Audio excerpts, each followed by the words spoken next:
Good afternoon.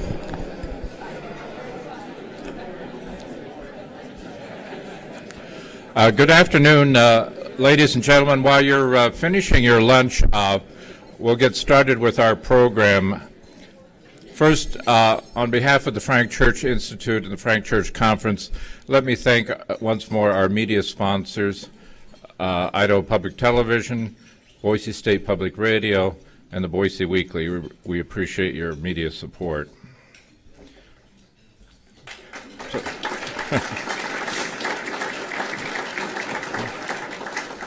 Once again, our speaker's presentation today will be streamed at frankchurchinstitute.boisestate.edu if you want to check on it.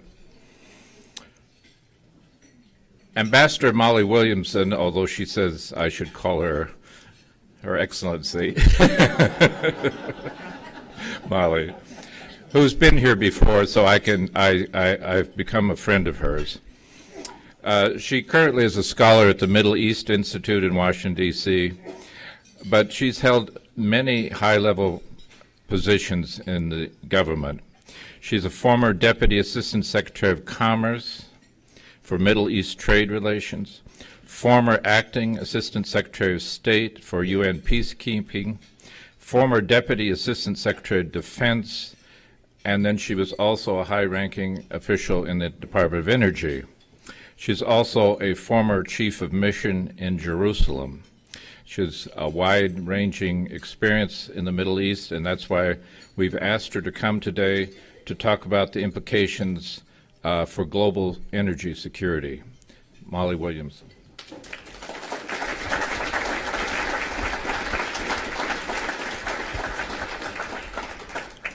Thank you so much, Gary.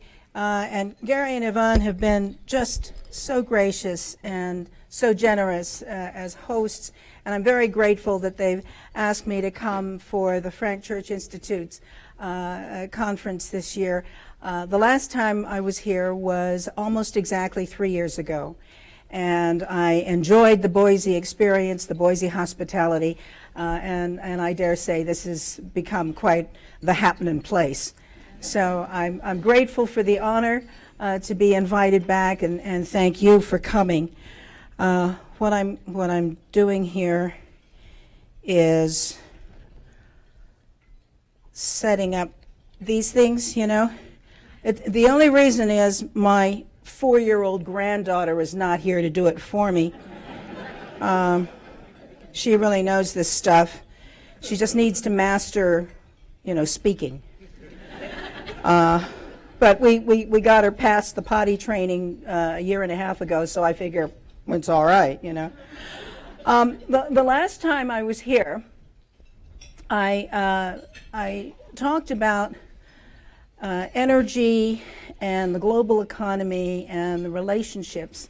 I started out with a word about the scope. What is it that we're talking about? And 3 years ago, I said the planet consumes 90 million barrels of oil every single day. Today, it is 93.9 million barrels of oil every single day that this planet consumes. And it so happens that oil, for good or for ill, is the single most energy dense, for the money, commodity. So it has become the standard to beat. It has become the model, the one you want to capture, the one you want to use, the one you want to recreate, expand, modernize, duplicate, and as an industry, as a global industry, the production, the processing, the refining, the transportation of this commodity is the single largest industry in the world by dollar value. So we're talking about a serious thing, a big thing on which the planet is increasingly reliant at precisely the time it claims as a planet. We want to diversify our energy reliance. So I want to keep the perspective in mind, because as much as we are all fully committed to diversifying energy resources and energy reliance, keep in mind what we're talking about. So 93.9 million barrels of oil today. We're expected to cross the 94 million barrel a day mark sometime later this spring. The United States, it so happens, is the single largest consumer of oil. We are not the single largest consumer of all energy. That belongs now to China, but they are reliant 70% of their energy on coal. When it comes to oil, we remain the single largest consumer, and we now consume just under 18 million barrels of oil a day. 5 years ago, we were consuming more than 21 million barrels of oil a day. So you're seeing a decline. We're becoming more efficient. We're getting better at it. Can't say that for all countries. China, the second, consumes about 10 million barrels of oil a day. They import over 6 million barrels of oil a day. We import, even though we're getting better at this, we still have to import just about 6 million barrels of oil every day. Japan's third, 4.5 million barrels of oil a day that they consume, and they have to import 4.5 million barrels of oil a day because they don't have any. Of the 93.9 million barrels of oil a day the planet consumes, the top 5 oil-producing countries in the world produce almost half. It's about 47% of that which the planet consumes every single day. Who are they? Saudi Arabia, Russia, the United States, China, and right now Canada, but it was Iran. And the reason I bring up the Iran component is Iran lost its place to Canada when sanctions on petroleum went on and Canadian oil sands technology took off. The question occurs now, later in this year, as Iran attempts to do what it has pledged to do, which is to get back to pumping full out. And at their best, at their heyday, they were pumping 4.2 million barrels of oil a day. They consumed 2 million barrels of oil a day, and they could put 2.2 on the market. So that would then, if they could ramp up as they pledged they will do, that will put them back into the top 5. The top 5. Now, the next 10 taken together produce about 25% of what the planet consumes every day. And after the top 15, you're down to a whole lot of onesie-twosie production countries. So the story is these 5. Anything happens to them, collectively or individually, the world is going to feel it. The world is going to feel it. And just to recall that it's Saudi Arabia, Russia, the United States, China, and Iran, as long as everything stays fine. Okay. Now, order of magnitude, just so we keep this in mind, the average American citizen consumes roughly twice as much energy as the average Brit. The average American consumes roughly 6 times as much energy as the average Turk, and more than 12 times the energy that the average Indian consumes. So when we get to the issues out of a Paris conference, for example, on climate change, keep in mind that those countries that are emerging economies, overwhelmingly China, India, and Africa, are looking for the developed economies, the already industrialized economies, to pick up a disproportionate share of the tab when it comes to trying to address climate change impact on the planet. So just keep that in mind. We're coming back to it. Projections. Projections are that the demand for ever more oil is going to increase. It's going to increase primarily for two reasons. One is the population growth. Right now, the planet has more than 7.3 billion people. By mid-century, we're expecting 9.3 billion people. So you're going to have more people needing clean water, clean air, waste treatment, roads, education, health care, a way to produce something, a way to get product to market, a way to participate in local and global economies. So they're going to need more energy to fuel their development and their numbers. Now, overwhelmingly, the expectation is that of that demand growth, that new demand, between now and the next 25 years, we expect that demand to grow by 80%, and of that, 73% will come from the emerging economies. Again, China, India, Africa. If we consider that 2/3 of all the known conventional oil resources on this planet exist in the geography we now refer to as the Middle East, it is daunting. It is daunting. Whatever happens in the Middle East has that enormous potential of affecting the rest of the planet, whether the rest of the planet wants it or not.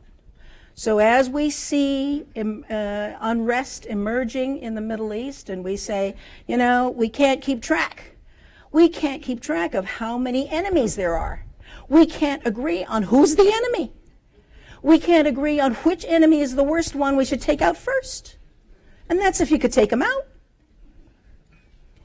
So if we can't agree with that, enough already, a lot of people are willing to just throw their hands up in the air and say, let them duke it out, we'll talk to whoever's left standing. Right? You get why people feel that frustrated, and it's a sympathetic kind of argument. So what happens? That would be fine if they could duke it out in their own sandbox and it stays there. But we are already seeing that that is not the case. We are already seeing that it's oozed out the sides of the sandbox. And it's oozed out in terms of violence spreading. We call it the contagion of violence, right?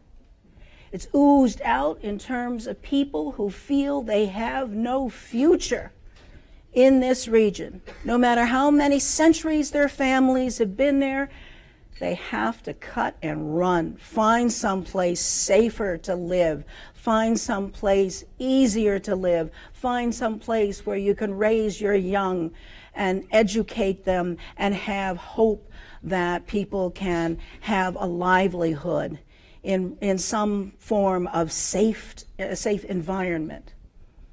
That desperation is what we're seeing, and we're seeing it oozing out so far into Europe now that the EU is debating the relative merits of maintaining the Schengen Agreement, which was aimed at removing barriers, minimizing borders so that people would be able to move services and goods across borders ever more easily.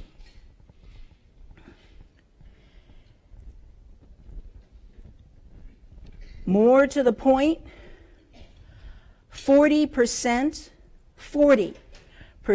of all the globally traded oil every single day comes out of this region we call the Middle East, and it must traverse 3 choke points. Those choke points are the Bab el-Mandeb, the Suez Canal, and the Strait of Hormuz. So even if we had the ability to say, well, this part of the world really no longer affects us or interests us, and we can minimize that, our allies cannot. Japan cannot, Europe cannot. They're going to be in our face. They already have been in our face. What are you going to do about this? What are you going to do about this? Because of you, the United States, we have avoided arms races because you, the United States, were going to provide safe passage, safety of the seas, access to critical commodity. So what are you going to do about this? It's to you, number one leader, to fix this, to make it possible for the critical commodity of oil to get to market. The imposition of leadership and will on this keeps coming up more and more in our multilateral negotiations, in our bilateral negotiations, government to government. I have been in meetings with presidents and kings saying to the U.S., my economy is at stake here. I have unemployment to deal with. We have to be able to plan. What are you going to do about this? Increasingly, as we look at the disarray within the region, the contagion of violence that seems to run on its own clock, nobody can figure out quite what that clock is going to look like, when it's going to escalate, when it's going to go into alarm bells. We always think we're making accommodations and we turn around and we're already too late. Not we individually, we as a planet, looking at the challenges, looking at the urgencies. The introduction of new players on the ground, chiefly Russia. Did anybody expect that? How many people were anticipating we'd have a major Russian presence, fighting force, not just advisors? We know about advisors. With the prospect of greater conflict, both aimed at and coming from that Russian presence. So whether you're bringing down a Russian plane in the Sinai, or whether the Russians are bombing, perhaps a mistaken target, the room for error, the room for escalation is already in the exponential growth arena, and we don't know. What we do know is that the room for escalation, whether by design or by accident, is increasing. Other actors on the ground, we've just finished a fascinating and thought-provocative couple of panels on both the nature of the unrest, the emergence of the self-proclaimed Islamic State, having potential, and preying on the frustration and the impotence of the 60+% young people of this region who are pissed. They are, I shouldn't have said that, it was being broadcast. I mean, who are frustrated, who are really angry, who are unemployed, who see no prospects, no options for their future. Where does that leave us? And if you are a leader in this region, if you are, say, in Riyadh, and you're looking at 70% of your population under the age of 30, how do you gauge this clock to beat, this clock of the contagion of violence, the demographic imbalance? And, oh, by the way, your leadership is finally young enough to be in its 70s. Just been diagnosed with dementia, however. But there's this son, 30, in his 30s, and he is now the deputy crown prince. Now this is interesting because there was a sort of standard for succession, and when King Salman took his throne after King Abdullah died, he created this deputy crown prince position, put his son into it, gave him the portfolio for defense and energy management, chairs the committees. And it reminds some people, long-standing observers of this part of the world, longer standing than I, who have said there have only been two times in the history of Saudi Arabia when the House of Saud has totally lost control. Both times were over succession disputes. And it just so happens that not everybody seems to love the deputy crown prince and his growing role in his position, especially the crown prince, who kind of thinks he's got to, you know what I mean, right? It's not unique to this part of the world. We've seen it in other places. It's there. All of these issues of the clocks. Time is a wasting. And what are the issues then that leaders must take into account to address the need for growing, reliable, affordable energy at a time when the geography that holds 2/3 of all the known conventional resources seems to be in different degrees of either unrest, being in flames, or in full-blown civil war. One of these factors is the convergence, the intersection with an entire range of issues called environmental responsibility.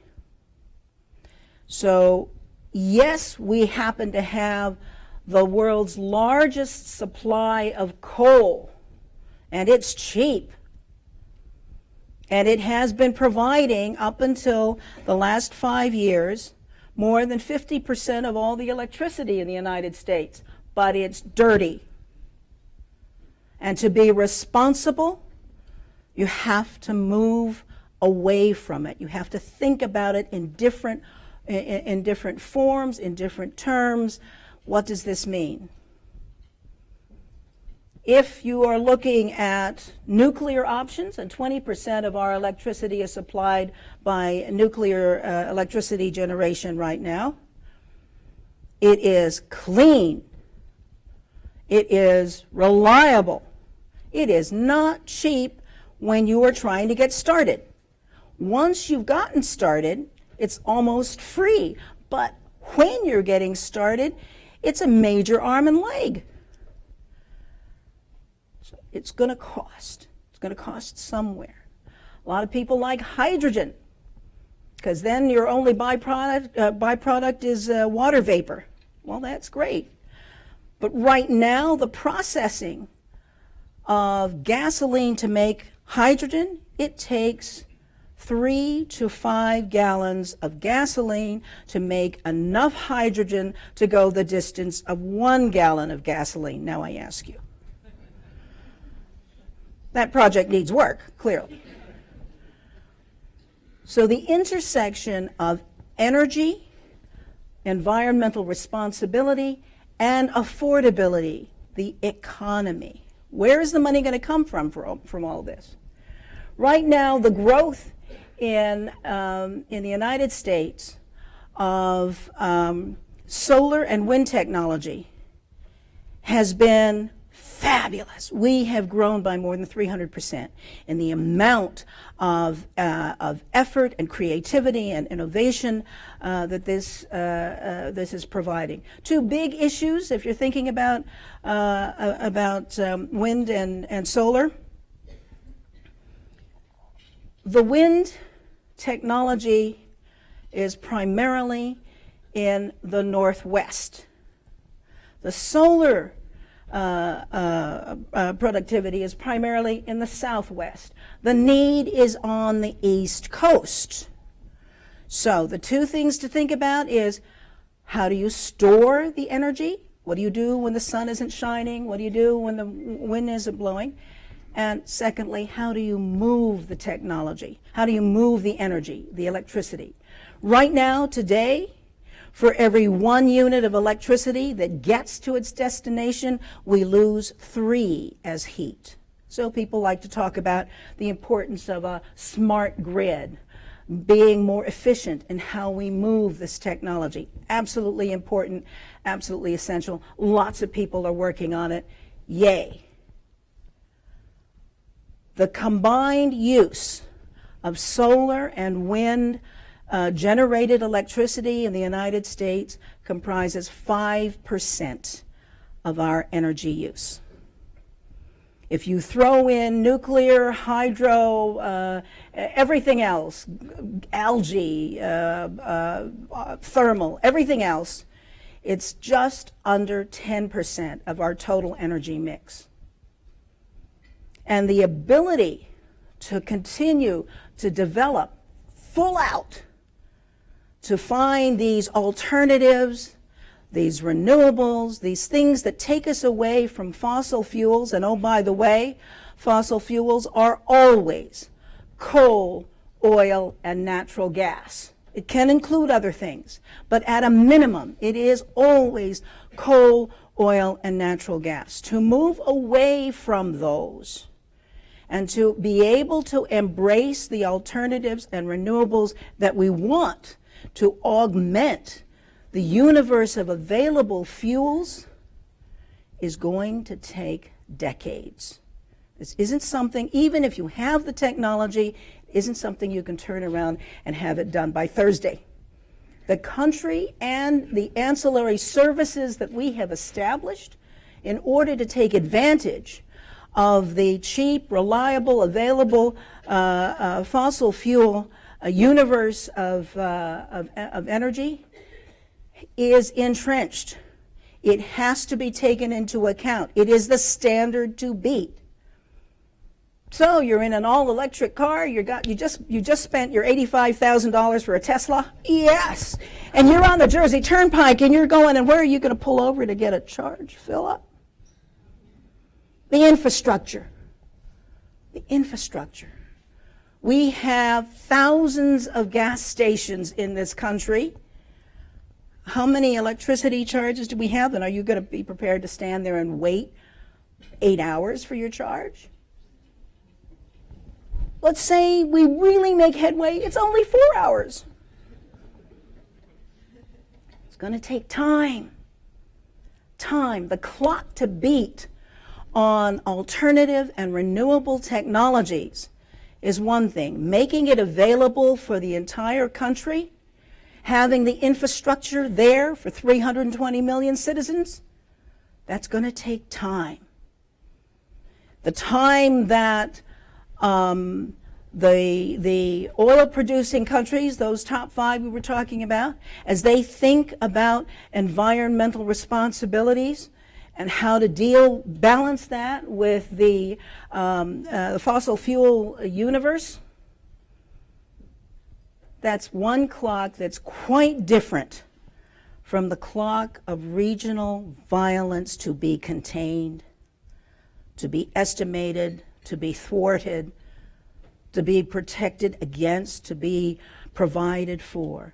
It's entirely a different clock if you are Europe and you are now facing more than 3,600 people in 1 year drowning because they're trying to get to your shores for an easier life, a safer life. And now you take them in. And they're going to need a lot. Right now, today, I live in the greater Washington, D.C. metropolitan area, and I pay 9.5 cents for 1 kilowatt hour of electricity. Anybody know how much you pay for a kilowatt hour of electricity? Right. No. You can afford to take it for granted, right? Yeah? I only had to look it up because I gave a presentation, you know? So 9.5 cents. It's about the average in the country. There are parts of the country that pay 12 cents for a kilowatt hour of electricity. There are parts that pay 6 cents for a kilowatt hour of electricity. If I lived in Germany, I would have to pay 43 cents for 1 kilowatt hour of electricity. 43 cents. Now, 1 million refugees have just come to my shores, and they need clean water, clean air, place to live, sewage treatment, schools, health, education, but they need to turn on the lights tonight. Who's going to pay that 43 cents per kilowatt of electricity for them? So you feel the tension growing among other tax-paying citizens, right? For no reason of their own, they are obliged to pay more for the electricity in order to accommodate other people. People they may even feel very sympathetic towards, who have needs they want to acknowledge and they want to provide for. But it's coming out of your pocket. And if it's 43 cents a kilowatt hour of electricity you're already paying, you're going to feel it a whole lot more than the average American citizen who also doesn't like to pay taxes. You heard that, right? Yeah. So the impact of the shift, both the demographic shifts as a result of the unrest in the Middle East, as well as the real growth in violence and threat of spread of violence from the Middle East, has a powerful impact on a whole lot of clocks, no two of which are in the same time zone. Now, it so happens, and I know you observed, you know, when I was, I'm a middle-class kid. I grew up in a middle-class family in Southern California. And my family had, and all my little friends' families had the same things. We had one car. We had one TV. We had one telephone. How many phones are in the room right now? Okay. Somebody who's got a smartphone, quick, click onto Bloomberg.com or any one of those and tell me what the price of oil is today, right now. We blew past $30 a barrel in a week. In December, we were looking at $38 a barrel. In November, we were hovering in the 40s. This is free fall. Summer of 2014, oil was $115 a barrel. And today it's 29. See? Now, what does that tell? And thanks for all those smartphone holders. Now, what does this tell us? What does this tell us about how predictable the reliance on fossil fuels is? Right now, everybody, I think, is feeling some relief from high oil prices. Gasoline in Boise is what, $2, $2.12 a gallon? $1.90, I heard. $1.97. We don't have to do this as an auction, but you know what I mean. Did you bet it was going to be this low last year? Who knew? What on earth is this oil glut all about? It's a huge, huge development. And the part that is so crazy is that it's growing, the glut of oil is growing at precisely the time the Middle East is heating up yet more. Heating up more in a way that we couldn't have predicted last year, the price of oil dropping in a way we couldn't have predicted last year. What on earth is going on? And as you can imagine, it's a different clock.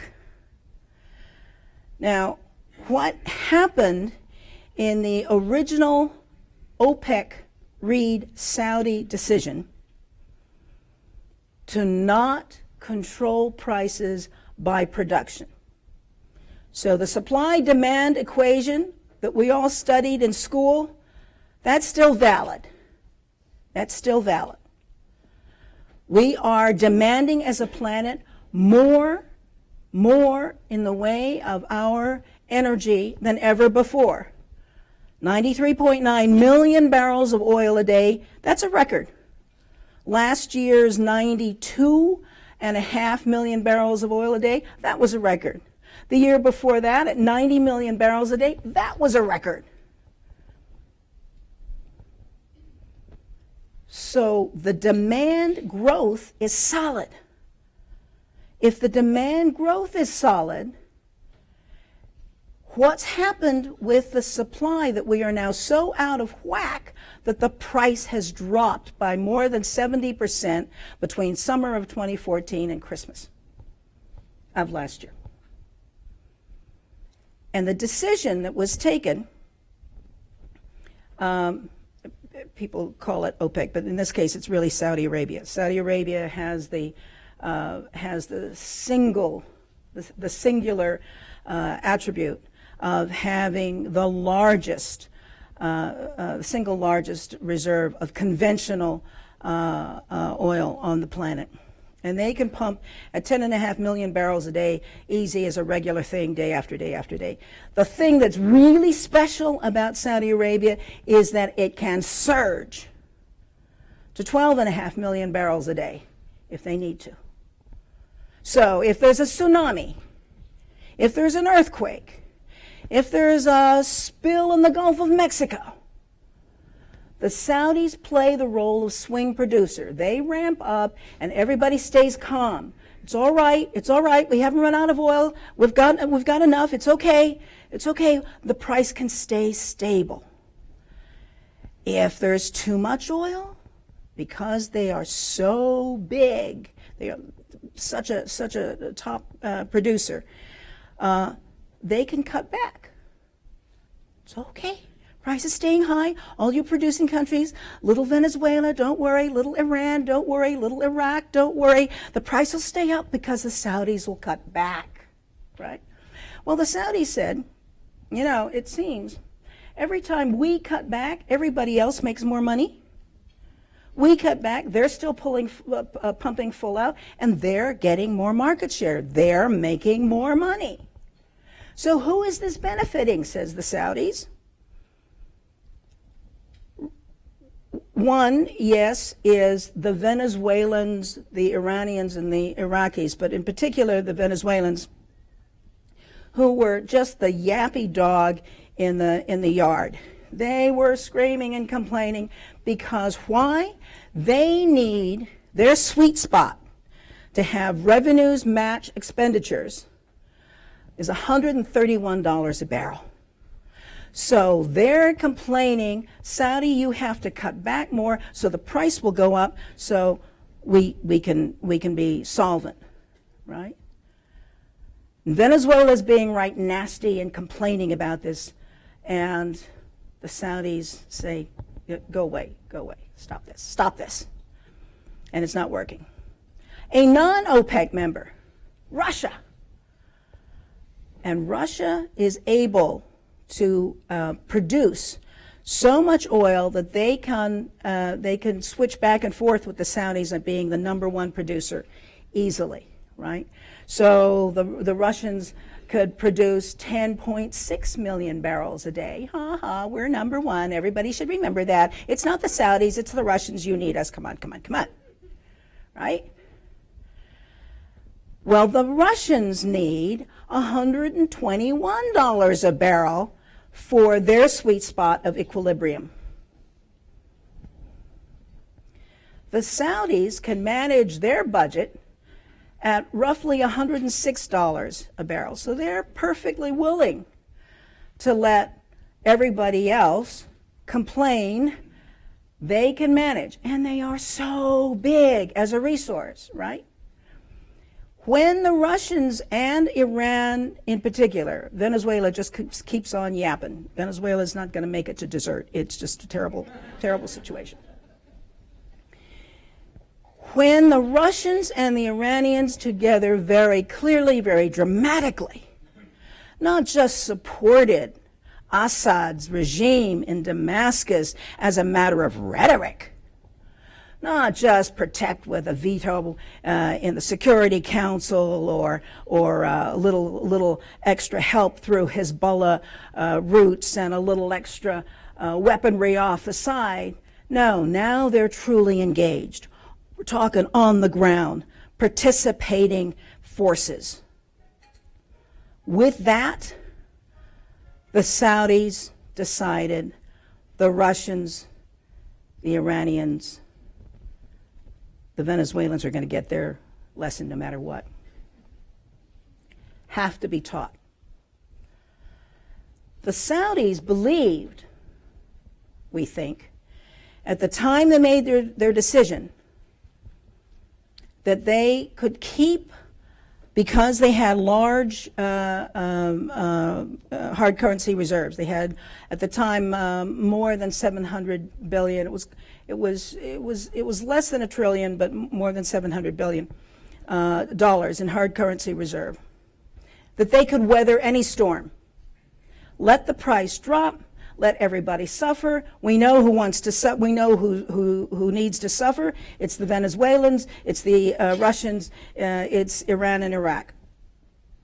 And what the Saudis did was then say, we're not going to cut back. We're not going to be the swing producer anymore. Live with it. Price is going to find its floor. Not our problem. Now, what makes us think that the Saudis didn't really know whether they could control this was they said, we can last 5 years at $80 a barrel. It didn't even pause at $80 a barrel. The price just kept right on going. And now Ali Naimi says to the press, well, you know, this could go to $20 a barrel. Goldman Sachs even says this could go to $20 a barrel. Oh my gosh, what does this mean? If we could last 5 years at $80 a barrel and it goes below $20, see what I mean? And every single one of these oil-producing country leaders was around in 1989, 1990, for the decade of the 90s, when the price of oil plummeted to under $10 a barrel. That is a classic, oh shit moment. Oh, I shouldn't have said that. A moment of concern. Now, a lot of folks, a lot of analysts have said this was really anti-American. The move to not be the swing producer on the part of the Saudis was really about anger at the U.S. shale industry and the Canadian sands industry. And the reason I would argue that that may have been a dividend, but it's not a motivating factor, is because that Saudi hard currency we were talking about, it's all in U.S. treasuries. They don't want to trash our economy. That's where they put all of their hard currency eggs. Now, if they wanted to move suddenly all their hard currency out of the United States and put it in pound sterling or something, maybe we'd have a different conversation. But that's not what they're doing. And if we look today, if we looked at the last 15, 18 months of what has happened in the marketplace, the countries that have truly suffered from the drop in price have been, guess who? Russia, Venezuela, Iran, and Iraq. Now you get this odd irony when Iran comes to the table, price is so bad you can't even smuggle it out for a fair price. Cut their deal, got to fix this economy.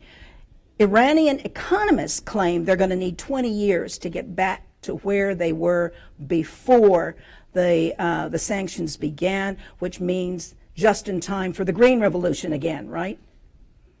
It's going to take them 20 years. Now they're going to come into the marketplace at less than $30 a barrel. And they're going to try to fix their economy. And they're going to have demands from the likes of Hezbollah and Hamas and everybody else who wants money to be their proxy fighters in the likes of Yemen and Syria. They are going to have one hell of a budget fight. We in Washington don't know anything about budget fights. So the frustrations of trying to manipulate the prices, if ever there was a time to observe this, has produced its own clock, and yet again a different clock.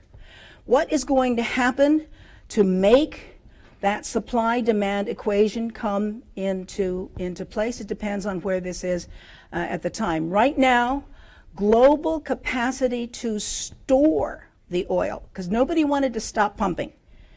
It costs money to stop pumping and then to start up again. So what they wanted to do, thinking of the day when the price of oil will go back up, was they wanted to save it, to store it, park it someplace, and then when the price goes back up, you've got it ready to put into the marketplace. And the problem is we've run out of parking spaces.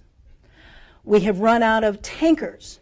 There's been a huge run on oil tanking ships because they were being rented at $50,000 a day just to hold the oil, waiting for the day when the price of oil would go back up.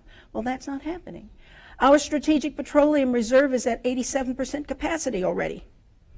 What are we going to do? So the prospect that sooner or later you can't store it anymore, you can't park it, then it has no place else to go but the market. And that means the price is going to fall. Now, if you are a consumer, you are glad to have the price fall, right? Am I alone in this? All right. But the problem is, how far does it fall? How fast does it fall? And the model that we have most recently to look at is in the summer of 2008, in August of 2008, the price of oil was $147 a barrel. By Christmas of 2008, it was $34 a barrel, and the entire planet plunged into something we now all call the Great Recession. And it has taken years, and some people would argue we still haven't come out of it, to come out of it. The prospect that this suddenly brings another plummeted economic crisis around the planet is daunting, because we can't afford what we could afford in 2009. We can't bail out General Motors again. We can't buy up enough debt again. Not just we, but consider the Europeans. The Europeans who are facing, remember, this huge influx of refugees from the Middle East raging in unrest. They can't even figure out if they're going to pay up for Greece. And that was before people started dying in the Mediterranean. So where's the money going to come from to make this equilibrium occur? And it all depends on when, right? So I was talking about the sweet spot for the Russian price, the sweet spot for the Venezuelan price, the sweet spot for the United States, though I'm sure our industry wouldn't want it this publicized, is somewhere, I would say, in the $60 to $80 range. We can make money. The consumer can still benefit. The planet's commodity stage could remain stable. If you're Canadian oil sands, they argue they could manage on $55. So how fast we fall and how far we fall matters to the general economy. Yes, it will be fine if everybody can stay employed and have cheap gasoline at the pump, but they won't all stay employed. That's already showing up.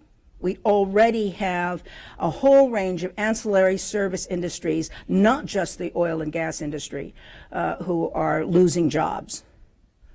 So how far it falls, how fast it falls, matters enormously. Right now, the International Energy Agency, headquartered in Vienna, in Geneva, says, no, IEA is in Paris. Paris has said the planet needs somewhere between $38 and $40 trillion over the next 20 years invested in infrastructure, modernization, expansion, and R&D development for alternative and renewable fuels to augment the existing universe of fossil fuels. None of that money has been spent. It's not going to be spent at $30 a barrel. The desire, the incentive to do research and development on alternative fuels, thank you, that's my problem, I know I talk too long, on alternative fuels dries up.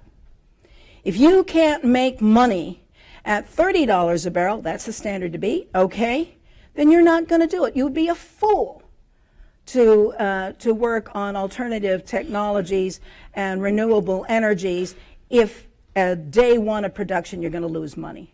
So another clock to beat is how fast the planet will be able to reach that stabilization, that supply and demand equilibrium, in order to maintain a growing supply for the growing demand of ever more fuel over the next 20, 30 years to meet the certainties of demand that we know of strictly as a function of population growth and development to be achieved.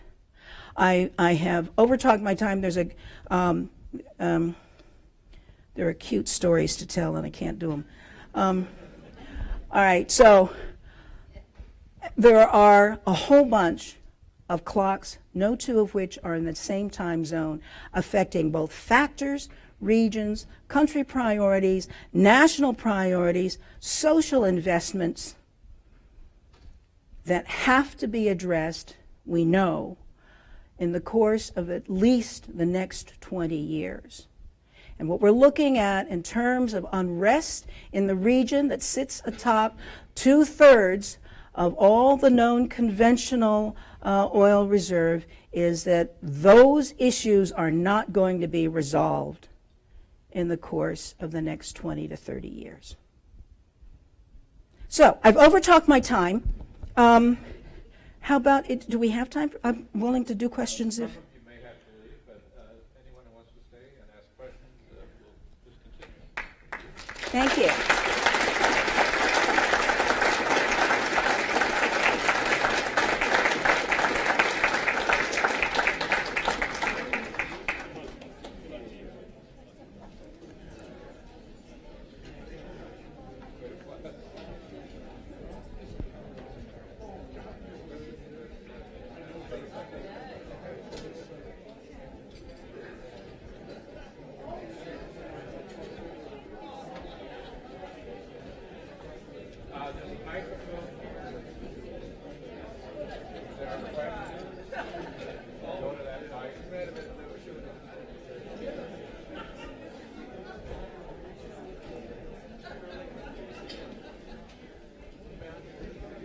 Gary, it's my fault. I'm so sorry. I think you've covered everything. I mean, we could sit here all afternoon and people will. Well, I